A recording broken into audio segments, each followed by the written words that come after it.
नमस्कार. आज आपण जाणार आहोत निळकंठेश्वर महादेव मंदिर.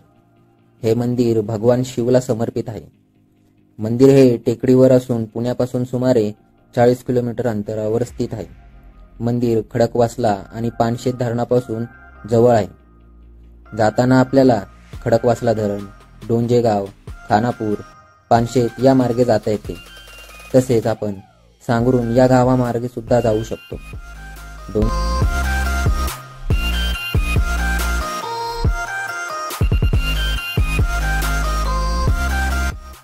डोंजे गावापासून आपल्याला उजवीकडे वळून जावे लागते. सरळ रोड हा सिंहगड किल्ल्याकडे जातो.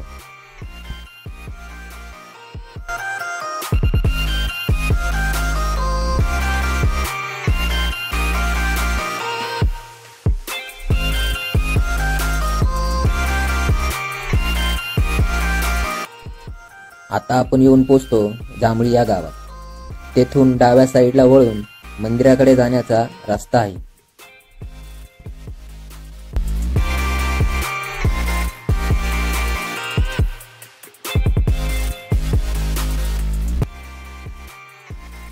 येथून पुढे चालत जावे लागते. येथे आपण 10 रुपये देऊन गाडी पार्क करू शकतो.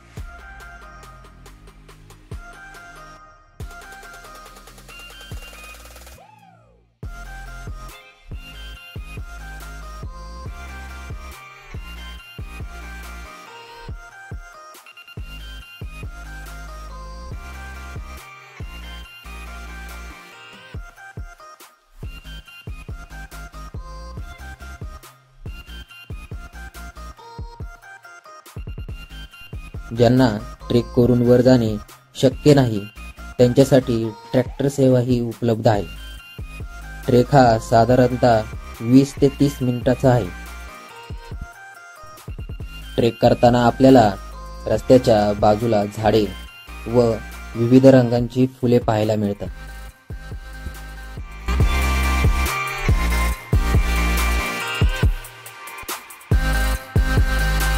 मुख्य प्रवेशद्वारावर आपल्याला 2 मोठे पुतळे पाहायला मिळतात. त्यातील एक भैरवनाथाचे आहे. पुढे आलो की निद्रासनात असलेला बजरंगबलीचा भला मोठा पुतळा आहे.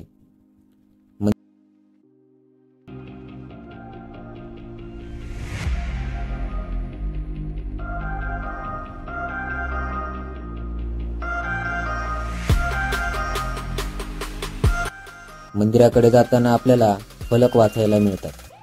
त्यावर मंदिराचा इतिहास वाचायला मिळतो.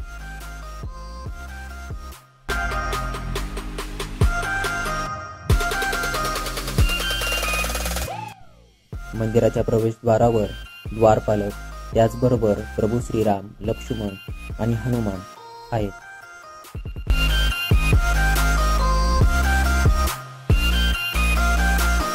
आत आलो ही पायऱ्यांच्या दोन्ही बाजूला वाघ, सिंह व हत्ती यांचे पुतळे पाहायला मिळतात.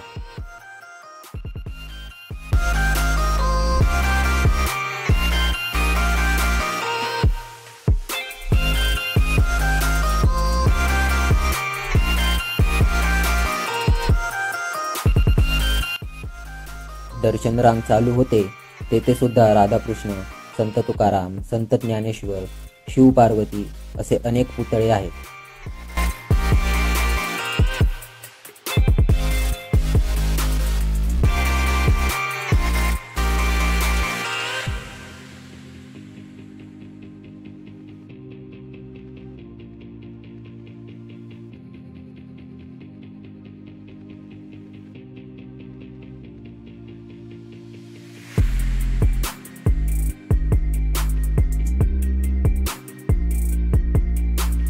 दर्शन रांगेतून गाभाऱ्यात गेलो की तेथे स्वयंभू शिवलिंगाचे दर्शन होते.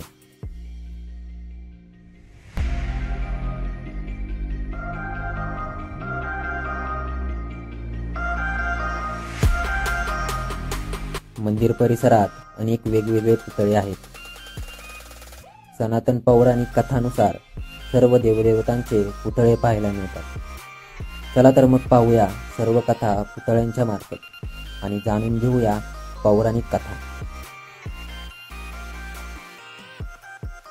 माँ सीता स्वयंवर. राधाकृष्ण रास दांडिया करतात. संत ज्ञानेश्वर, विठू माऊली आणि वारकरी. भगवान परशुराम. सप्तऋषी. जरासंध वध. भीम आणि दुर्योधन यांच्यातील युद्ध. भगवान विष्णू भगवान शंकरांची पूजा करताना.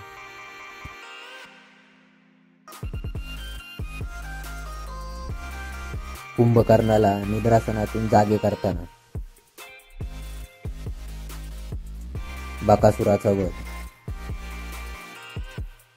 प्रभू श्रीराम बालीचा वध करताना.